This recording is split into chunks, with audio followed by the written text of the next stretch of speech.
Hi, good evening. Welcome to Your Health Matters OC. This is our bi-weekly talk show every other Tuesday. My name is Dr. Clayton Chow, and with me is my co-host, Dr. CK. She's going by Dr. CK, but her full name is Regina Chinseo Kwan. Dr. CK is my co-host for this show. Today, the topic of this week is about everything about nursing. We have two extraordinary nurses, public health nurses that work for the HCAs, and they're joining us for the conversation today.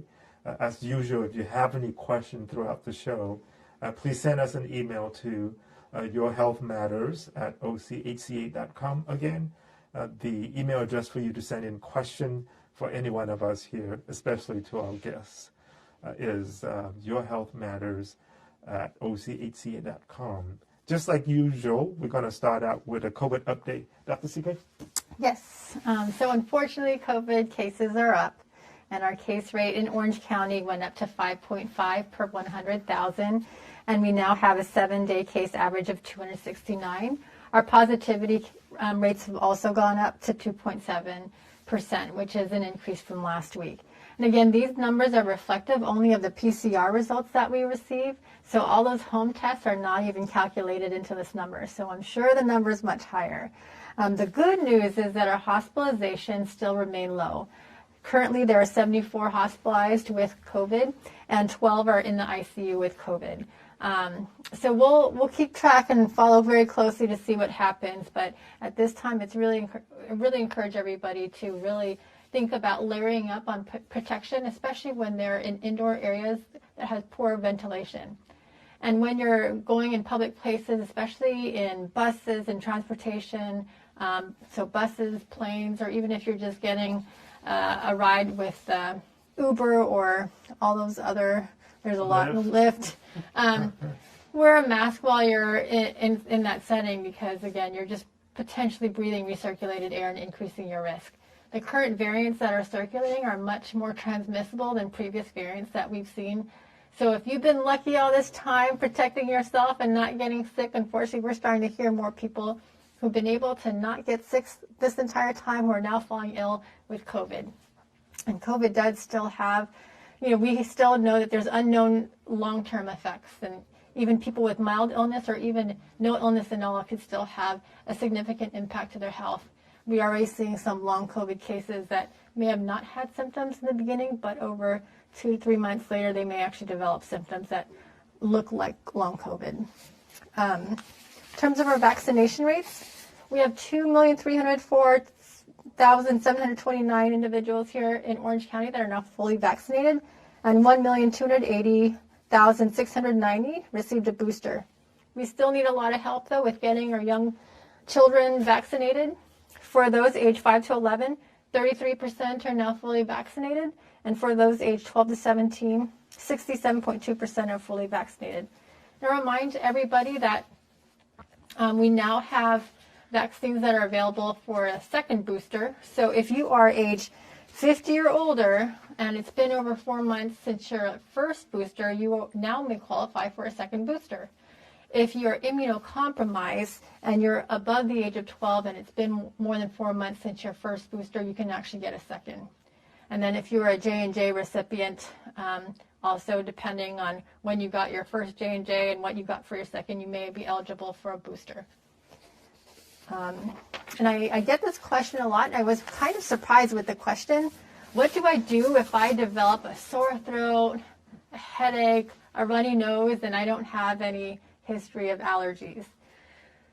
You need to test yourself. First and foremost, isolate and then test yourself. There's many at-home kits. Also, you can talk to a provider and get evaluated. If your test result from an antigen kit is negative and it's in the first 1 or 2 days of your illness, you may want to consider continuing to isolate and repeat your test in 1 to 2 days, because sometimes those antigen kits may not detect the virus until it increases into a higher viral load in the nasal cavity. If your test is positive, you have 2 options. You isolate for the full 10 days from the time of symptom onset or when your test becomes positive. If you are able to get a test, you can test yourself again after day 5. If that result is still positive, then it is required for you to isolate the full 10 days. If it's negative, an antigen test is negative after day 5, then you can actually get out of your isolation sooner, but you should wear a well-fitted mask around others for the full 10 days. And we'll put a slide to summarize this information. The best way for you to protect yourself and others, especially when you're not sure if you have COVID, again, is to get tested and appropriately isolate yourself so you're not spreading your germs to others. So I guess the key point is still, if you're sick and you test positive, please contact your family doctor because we have treatment that could prevent you from getting worse or ended up in the hospital. So that's number one. But still, vaccine, and I stand by this, the vaccine is still the only way to get us out of this pandemic. Currently, the cases of COVID has ticked up in about 38 states in the U.S., right? And we're watching that number. So people, you really need to do whatever necessary, whatever it takes, especially people who are at risk or people who are living with folks who are at risk. And you've heard me talk about my family situation. Wear masks when you're in public places or you're indoor and you don't know the folks around you, right? That's the best way to protect yourself. You probably have heard that other places in the world are struggling with it right now, right? China, Southeast Asia, and some country in Africa also have seen an increase in cases. Now, while the number of hospitalization remain low, but remember there's always a 10 day to 14-day lag as is related to the number of people in the hospital. So we are nervously watching for that.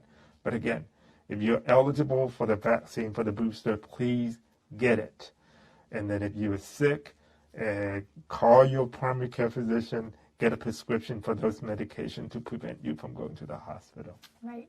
And actually last week the FDA did authorize for remdesivir, which is a therapeutic also used for people who have COVID, to be also approved for anyone 28 days or older. So even the young infants can still get a therapeutic if they have COVID. So that's good news. We have many COVID therapeutics out there, but you do need to immediately notify your provider to see if you're eligible. So there are options for kids, especially if they're at risk for getting severely ill. Please call your provider. Because at this point in the pandemic, hopefully we're at the end of the pandemic, any death related to COVID is a preventable death. Let me repeat that. Any death from COVID related is a preventable death. We should not have people dying from COVID anymore, because that is a tragedy. Because this last 2 years, the pandemic has affected many of us, right? Affects the over 1 million people who have died and their families, surviving families. Their story of children without adults in their life now entering foster care because of that. And there's a group of people that I believe professionally they were affected the most. And those are our nurses. Nurses in the hospital, nurses in the outpatient clinic, public health nurses, and what have you. So in honor of May is the Nursing Month. We have 2 guests here with us. In my mind, they are extraordinary, and you know why. I've worked with them very closely throughout the pandemic as well as before the pandemic. So with us, we have Ms. Jennifer Serrans, otherwise known as Jenna Serrans, and Mr. Larry Pritchett. Could you say hello and tell the audience what is your role with HCA? Sure. Thank you so much, Dr. Chow. So good evening, everyone. My name is Jenna Serran, and I have the privilege as serving as the Chief Nursing Officer for the Healthcare Agency. Larry? And my name's Larry Pritchett. I'm a public health nurse, and I work with the homeless under our county's CHAT-H program. Okay, so welcome to the show. First of all, let's get this out of the way. We use the term nurse very generally, but I know there's different level, if you will. Let's talk about that. What are the different certificate, diploma program that a person who's interested in nursing could go through, and what does that entail? Sure, certainly. Thank you so much for the opportunity to share. And I think for all of you watching, it is certainly a career path, if you will. And when we look at our nursing professionals, oftentimes we have individuals that start out perhaps even as a medical assistant, where they're providing kind of entry-level clinical assistance in doctors' offices, hospital acute environments, and some of that requires more of a certification program, professional, training and opportunities there. When we start to get in with our licensed population and many from whom we employ within the healthcare agency, the licensed vocational nurse or licensed practical nurse, also known as, it's an approximate 1-year program to complete. And there is then also a licensing exam that is through the state of California, and it is the National Council licensure exam for practical nurses. So what does an LVN or an LPN do? What is their scope? And primarily they're focused on some of the fundamental responsibilities working under the leadership of a registered nurse. Work settings for this population includes hospitals, clinic environments, psychiatric facilities, as well as correctional facilities and dialysis centers out in the community. For the registered nurse series, which again we employ within HCA, RNs traditionally can take a dual path. Many of our RNs may seek a 2-year degree or an associate degree in nursing. We have approximately 5 colleges within the county that offer this type of program. And again, it's in a 2-year college education program, and then they also have to sit for the national exam, which is the NCLEX RN, and pass that through, and then they're licensed through the California Board of Registered Nursing. Many of our nurses at HCA choose a little bit of a longer education path, pursuing the bachelor's degree in nursing, which is traditionally a 4-year program, although within the approximate 9 institutions we have offering the BSN within the county, many of them have the opportunity through accelerated programs where it may be a little bit shorter than the traditional 4 years. The curriculum that's involved in the BSN does include more around leadership, certainly public health as a focus area, social sciences, and additional critical thinking curriculum. And then once they pass the certification exam, it's essentially the same RN license. The difference with the bachelor's prepared RN versus the associate RN is because of that public health curriculum, they are then able to also apply, and with curriculum and course validation can obtain a certificate from the Board of Registered Nursing in public health as well, which many of the nurses serve in the agency. The next level of education for that nurse can be the Master of Science in Nursing, and we have some fantastic opportunities that go everywhere from advanced practice nursing, which could be your clinical nurse specialist, your nurse practitioners, nurse midwives, and then those that don't choose to pursue advanced practice can pursue things such as leadership, certainly nursing education, etc. Master's programs typically tend to be about 2 to 3 years in span, depending on that. And then if the individual is pursuing that advanced practice, there may be additional licensure that they can apply through and take through the Board of Nursing. The highest level of nursing education is actually the Doctorate of Nursing Practice. And this is actually really focused in kind of a clinical view of nursing, so it doesn't take the same research angle as perhaps a PhD would.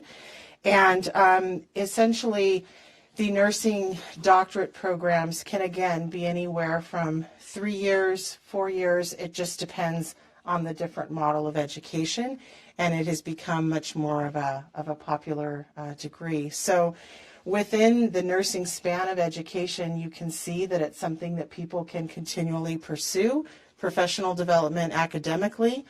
And I think the other thing that is so, at least to me, appealing and incredible with nursing is there are many types of certifications. Some actually are requirements depending on the type of advanced practice a nurse may do, but others are optional. And through the American Nurse Credentialing Center, there are opportunities to receive certifications in things. If you're a hospital nurse in a medical surgical area and you wanted to receive a certificate in your area of expertise, you can apply, meet the requirements of licensure, of education, of contact education, and then be able to take a test and apply and hopefully be awarded that certification.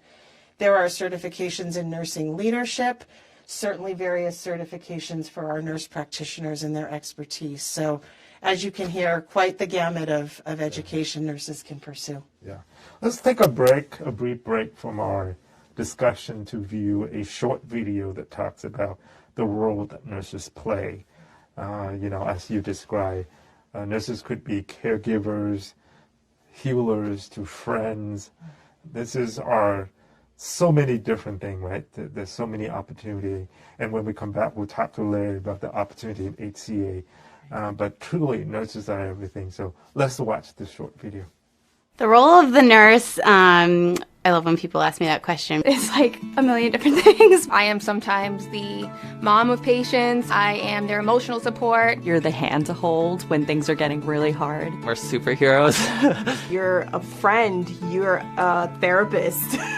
You're really everything to your patients and to their families. People don't really understand the complexity that nursing has evolved into. In the nursing and medical field right now, it's more of collaboration. We're the ones pulling all members of the team together. Let's talk what's going to happen today. Let's talk about what you need. Let's figure this out. We're going to do this together. It's holistic, it's bedside manner. Kind of are the gateway to many of aspects of patient care. I try to always be the advocate for my patients, to be that voice if they don't feel like they can speak up. We're at the bedside, so we have that advantage of knowing exactly what they need. Nursing gives you the opportunity to take care of someone in a way that no one else does, to go deeper than other professions. That's our essence, right? We're there to be that compassionate ear. It's going in and saving a life.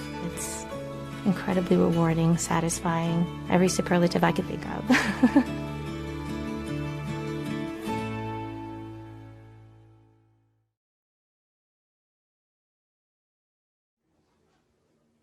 Welcome back to Your Health Matter OC. Today we're talking to nurse extraordinaires here at HCA. You just heard from Jenna walking us through the career path for anyone who is interested in the nursing field. Larry, how long have you been with the county, Larry? I've been with the county since the end of 2002. So, wow. Yeah. And Larry and I have worked together in various programs, but tell us, what is the opportunity for nurses with HCA, Larry? The opportunity? Yeah.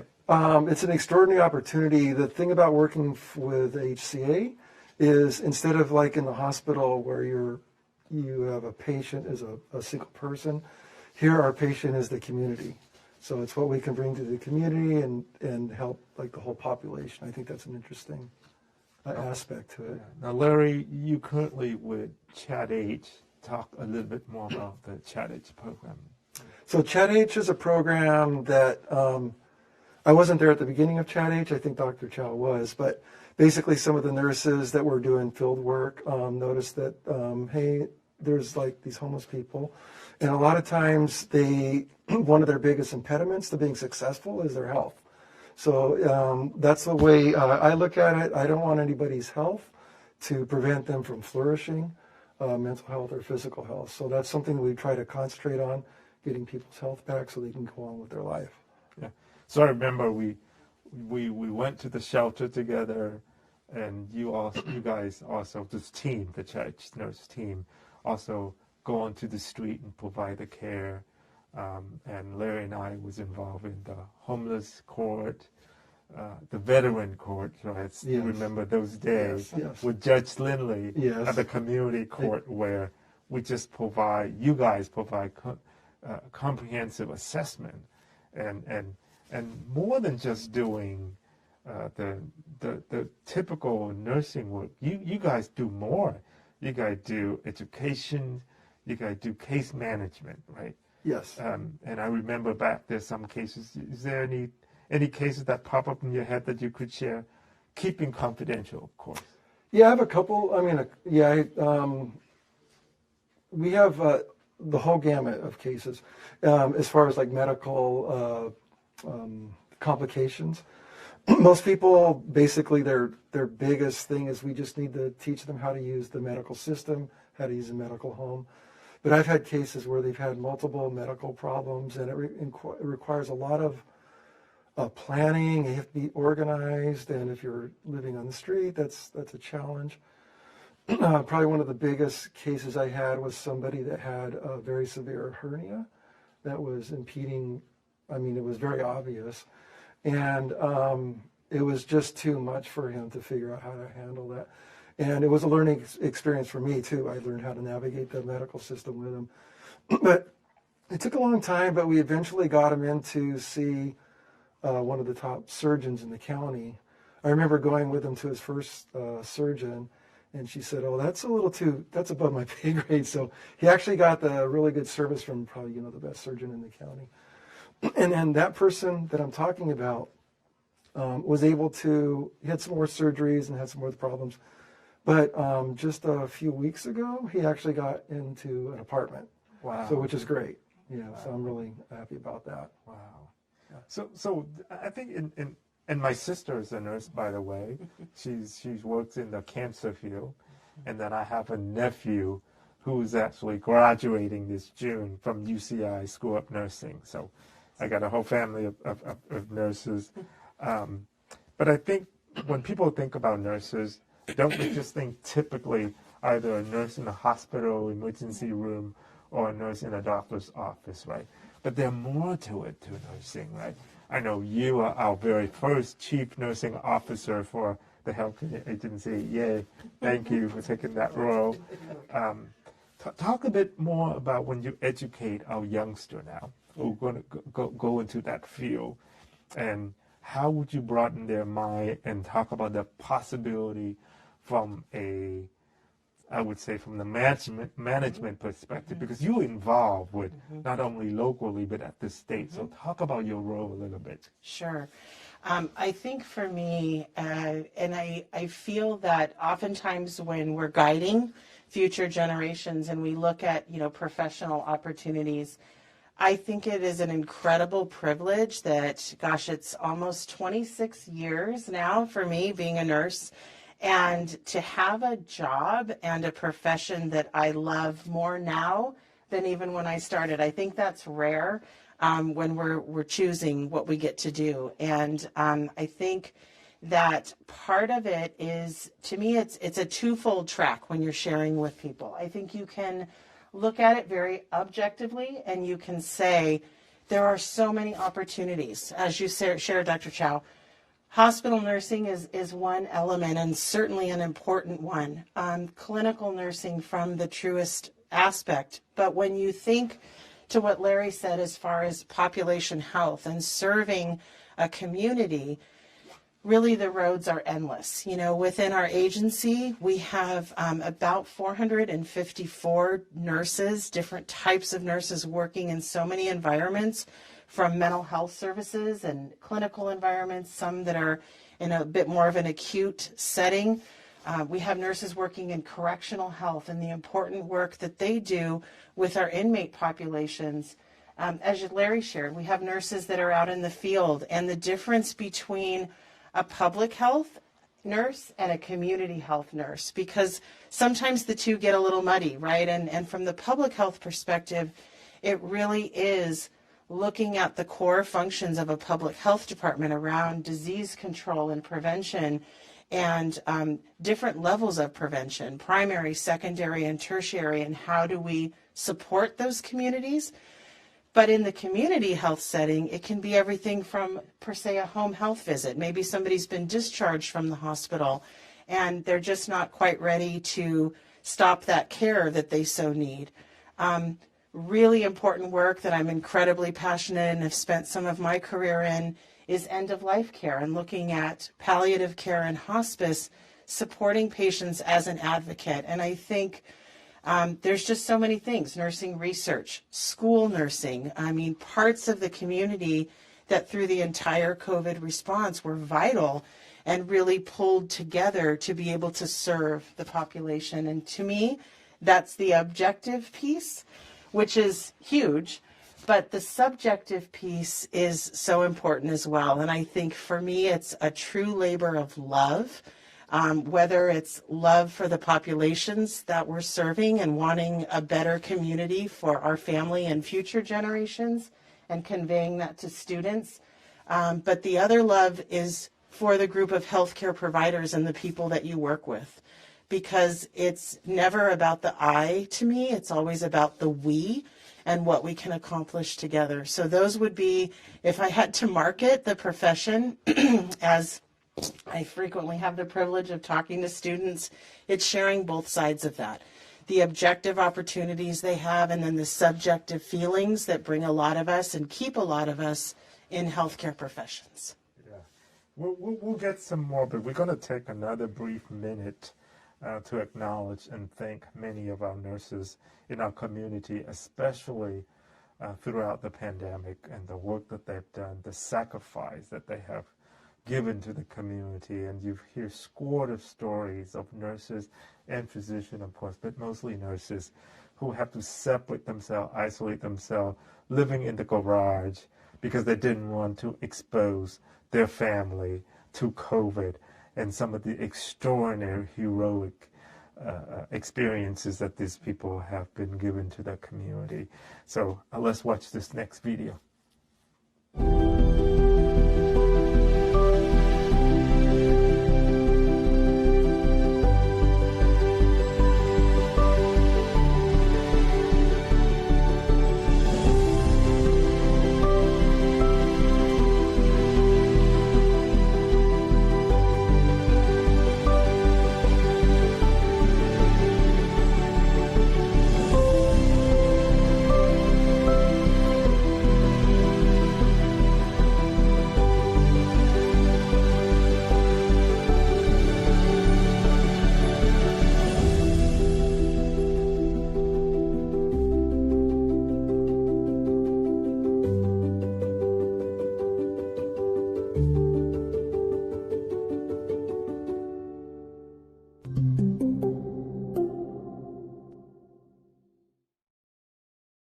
Welcome back.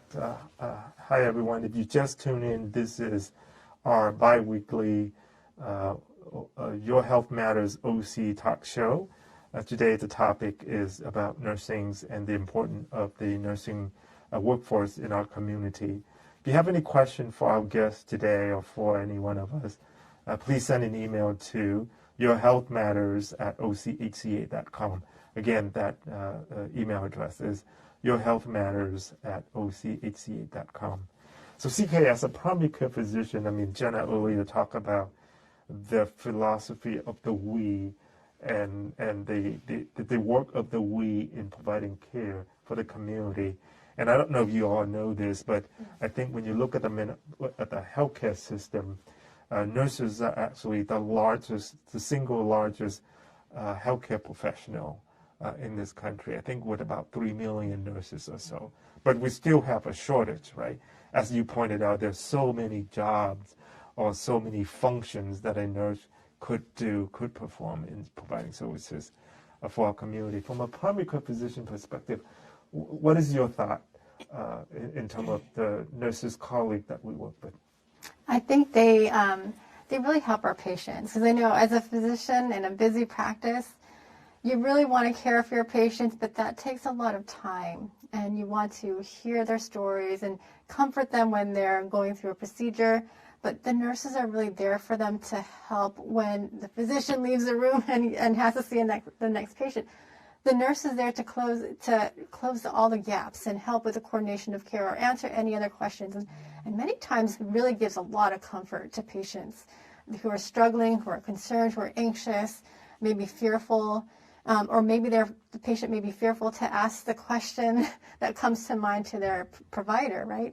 Sometimes the nurse is there to be able to help through that process. And in the hospital setting, I mean, the nurses really deliver a lot of the care. And, you know, many times in the middle of the night, it's the nurses who are right there next to the patient. When they're coming out of surgery, it's the nurses that are standing right next to the patient. So they deliver the care that patients need to really get through the tough times in medicine. Yeah, in my culture where I came from, I remember I grew up with nurses, right? So in Vietnam, nurses function like a primary care physician. So the only time you would go to see a pediatrician or a doctor is if your condition is very complicated, or you know, you're super rich, right? But I remember I grew up with my nurse. I think she lived around a block around my house, and we would go her for injection, we would go her for pills. Now, I don't think they were trained as nurse practitioner as it is in this country, but nevertheless, where I came from, you really don't need a physician to write you a prescription to go get medication. You can actually go straight to a pharmacy and get medication. But nevertheless, all I knew was I saw nurses whenever I got sick. The only time that I saw a doctor was for surgery. And when I got really complicated, I remember with measles or something, and we went to see chicken pox, and we went to see a doctor, right? But we didn't really have like specialized pediatrician. It was just all a doctor. But most people, at least in my family that I know of, were treated, taken care of by nurses. In our country now here, nurse practitioners or advanced practitioner pretty soon will be able to function independently, just like a primary care physician. Can you talk about that, Linda? Sure, certainly.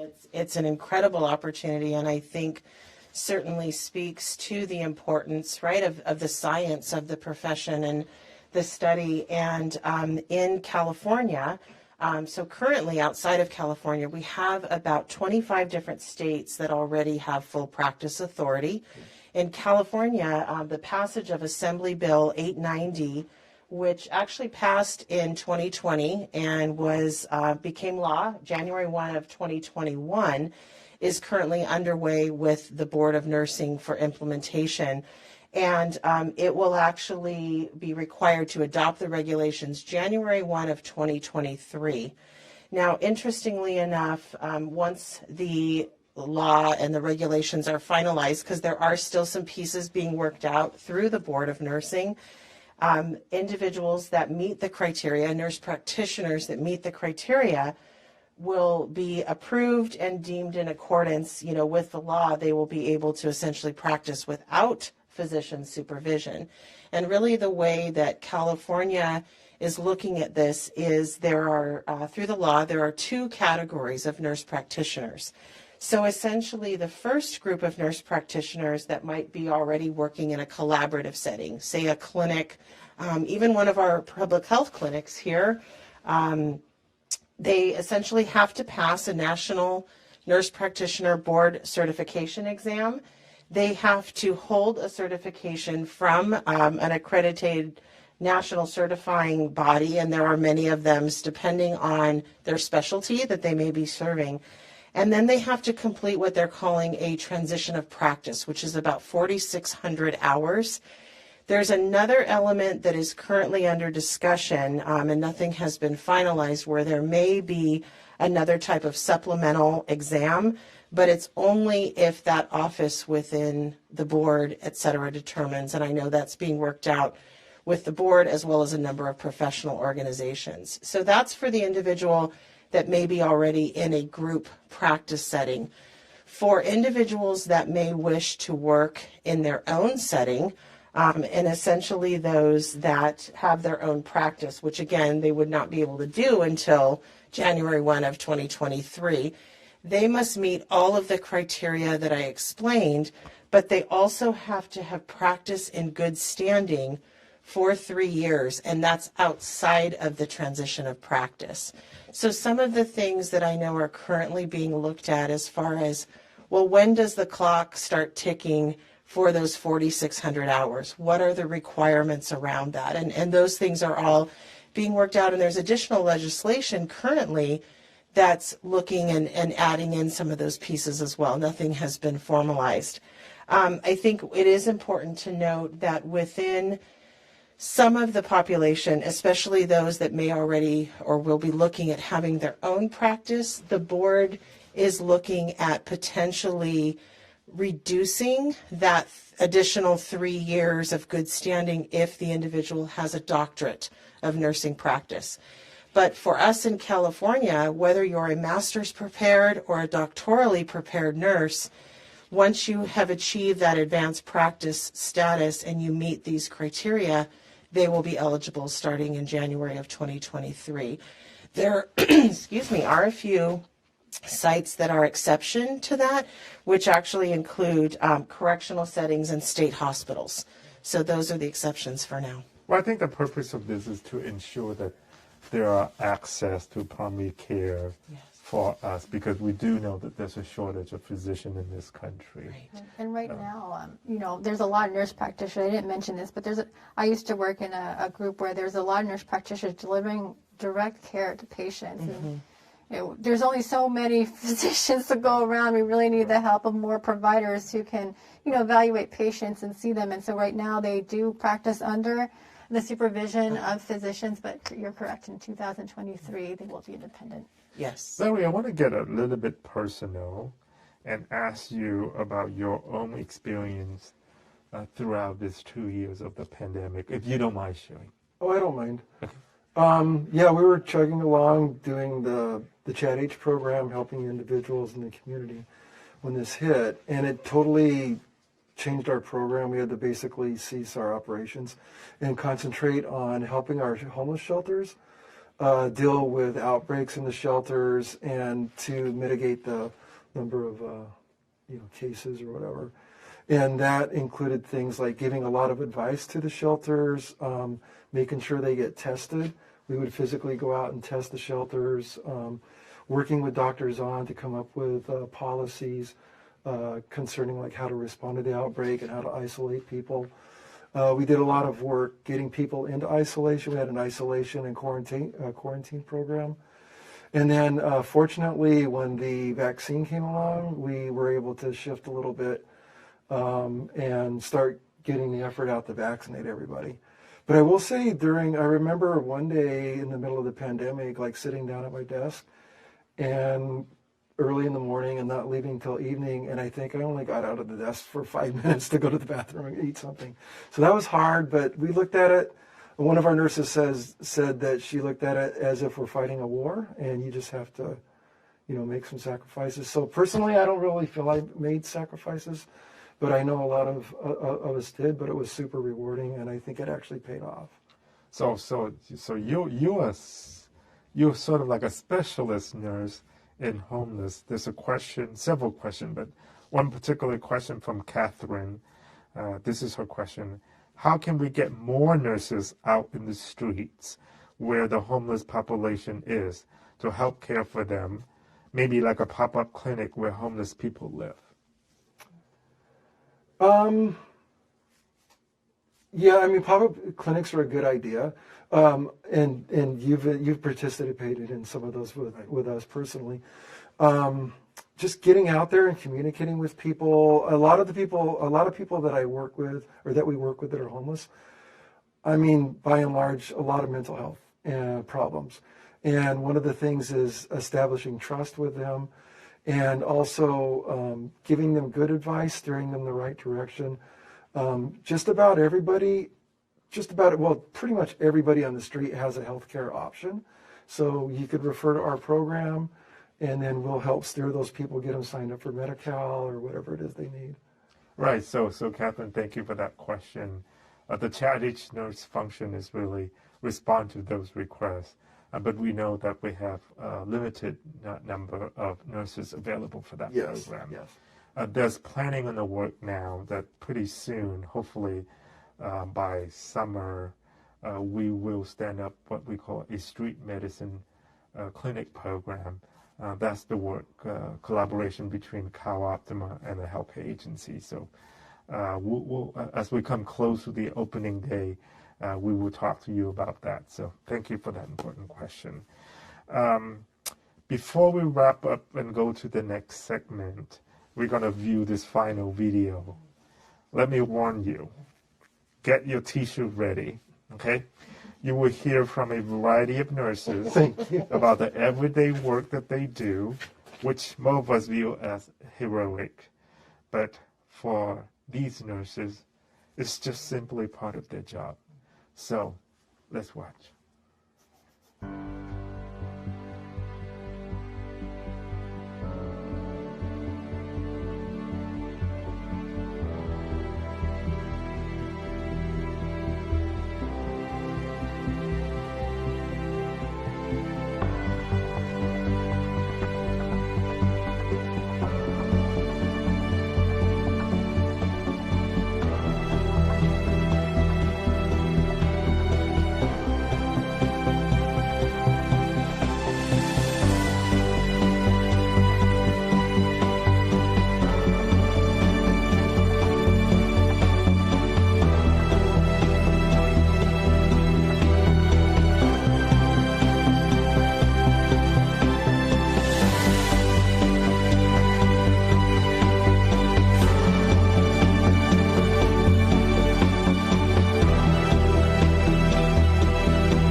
So I hope that video touched you as it touched me. I watched this now the third time and it just touched me so, right? And I think maybe because I have, like I mentioned before, a sister and who's a nurse and a nephew who's going to be a nurse, right? I have to tell you that I've lost a couple of colleagues who are nurses to the pandemic. So, sorry. I've also heard of story of family who lost their mom as a nurse and left behind a youngster, and my heart go out to them. I know that throughout the pandemic, one group of nurses. There's a lot of death in that community, and those are the Filipino nurses. And just because, from sheer number, many of our Filipino American go into the nursing field, so we have lost quite a significant number of Filipino American nurses. I don't know. And you or Terry, I wonder if you want to share, Larry and Jenna, so that I can collect myself. Yeah, of course. No, and I think that, to your point, Dr. Chow, these things are all incredibly moving to us for both the personal loss and whether it's friends and families who have lost loved ones. And as the caregiver that we all share, it breaks your heart because you see the role of prevention and where we are now versus where we were. I think that there wasn't a day that went by during the pandemic, and I think Larry would agree with me that, from a public health, from a healthcare agency population perspective, seeing the depths and how it touched our workforce, like I said, I think it's an incredible privilege to serve the community in this way, but I just want to give a most heartfelt thanks to all of the nurses in this county, in this community that served in our acute environments and our long-term care facilities, our skilled nursing facilities, and some of these environments that were hardest hit, certainly by population and risk factors. And I think from an agency standpoint, there wasn't a day that went by that we weren't thinking of all of our colleagues throughout the county in this profession. So I have a lot of personal gratitude and certainly just want to take a minute to extend a thank you and a minute to honor those that unfortunately were lost as a result. So, yeah. And I think as a community, we really owe their family a debt of gratitude, right, for the sacrifice that they have given to us. I know even when we started the vaccine effort, and there was just shortage of resources, right? Because our nurse who are working, desperately working in the hospital, taking care of patients. Because remember, the start of the vaccine, when it was first available, was during the surge, the first winter surge, and so many of our nurses that retired came back to volunteer, and I tell you, touched my heart. I know CK and I run the vaccine clinic on Sunday, every Sunday for 6 months straight. And there are two particularly nurses from the county that have retired and come back and support the effort. John and Karen, if you're watching, great gratitude. You saved lives. You know that even when you're in retirement, you save lives. And my own sister also volunteer and give out. I mean, just incredible. The heart of goals, that's what I'm telling you. And nobody, I asked and nobody refused. They just said, tell me when, where, and I will show up. For that, we as a community owe them so much. Okay, I'm so emotional now. I'm going blank. It was an amazing time because you see these nurses who work so hard in the hospital in the acute setting, and they're seeing so much devastation, and yet they still made time to come out and help us at the vaccine clinics to continue to, and that's volunteer time, to vaccinate patients. And then we got those calls in the middle of the night, from the nurses who felt like, where's the support for me? I'm caring for the community and I'm sick. I need a test. Where's my support? And they don't have anybody to take over their job, right? It was hard. It was really hard to hear. And to not have support immediately available, or when they need the PPE, right? And everybody had to recycle N95s. I mean, we use it now easily today, but back then we didn't really have much. And the nurses had to do what they could with the resources they had and continue to deliver amazing care to patients who were, so sick. And, it was just an interesting time. And I know there's many nurses also listening in on this, and many of you also have PTSD from the last 2 years, as I'm sure many in our county have. And we hope that you are able to get the care you need and know that there are services to help you through this time. Yes. And please, if you all work with your employer, and all of your employer should have what they call the Employee Assistance Program, services that are available for you for free. Please utilize that. Don't be too proud. We all need it. Yes. This last 2 years has been horrendous. I know even if you make through it, I know every single one of you not only experienced a loss of patient, but a loss of colleagues. Yes. And I think that's the hardest piece, right?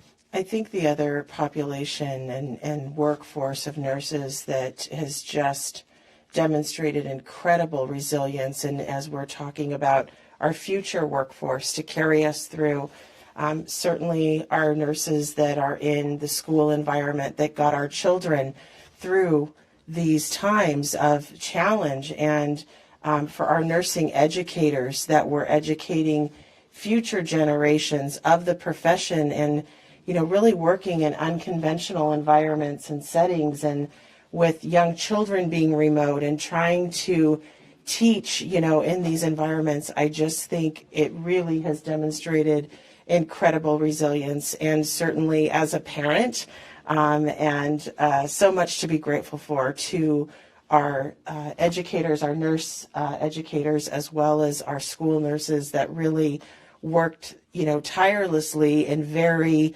untraditional environments to get us through. But not only that, I'm so glad you brought that up. I know Orange County, we have a program where we stood up public health nurses to support the 28 school district when the children was allowed to come back for in-person education, and we worked with the Orange County Department of Education and all the 28 superintendents of the 28 school district here in Orange County, and the nurses just superb, right?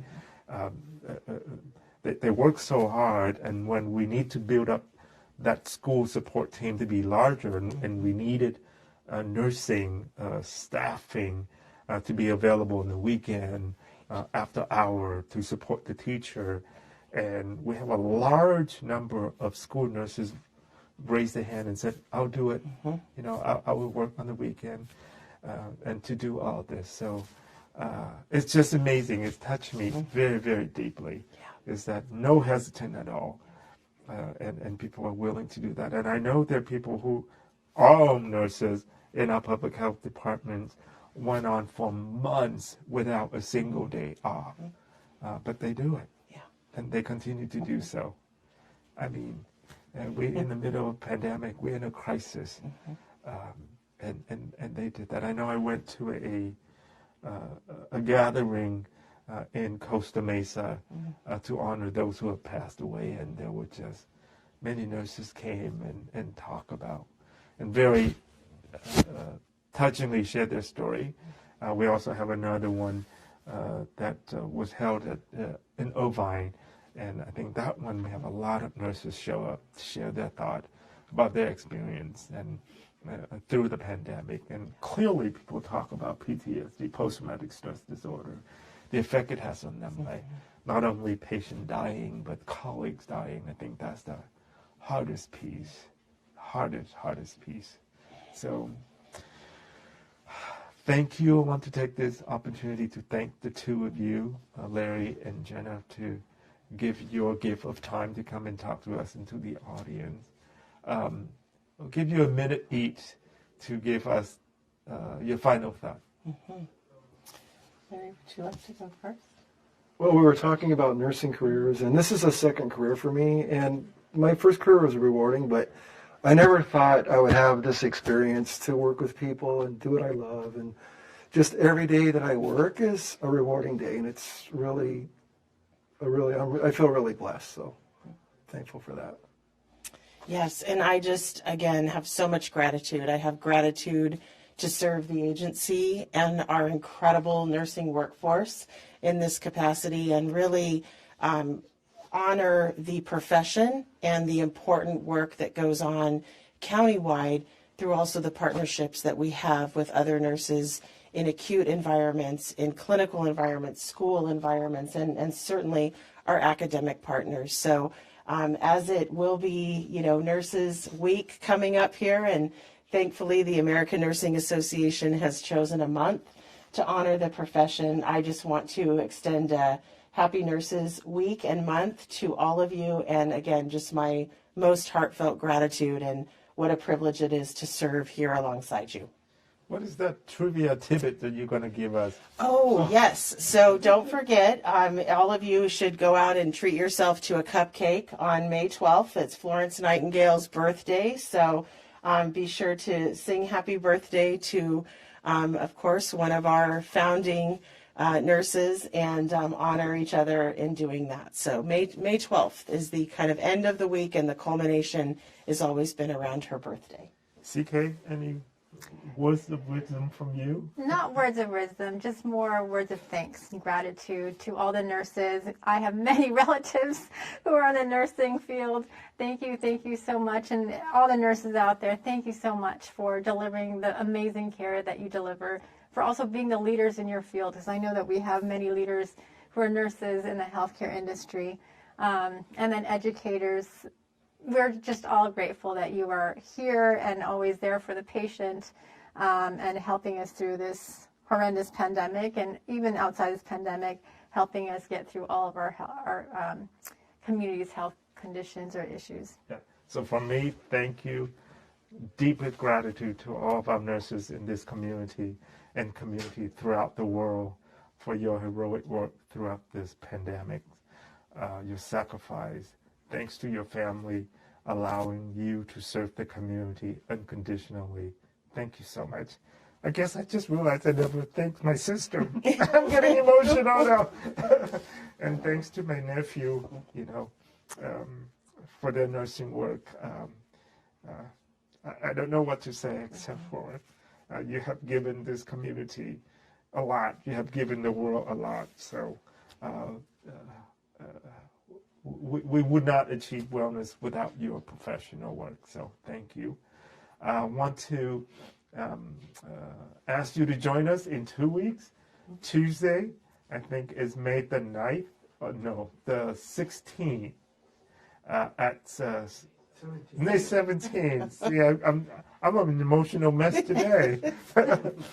Women and mental health is the topic for Tuesday, May the 17th at 6 o'clock. Between now and then, if you have any question about women mental health, send us an email to yourhealthmatters@ochca.com. Again, that email address is yourhealthmatters@ochca.com. Until then, hug a nurse when you see one. Good night.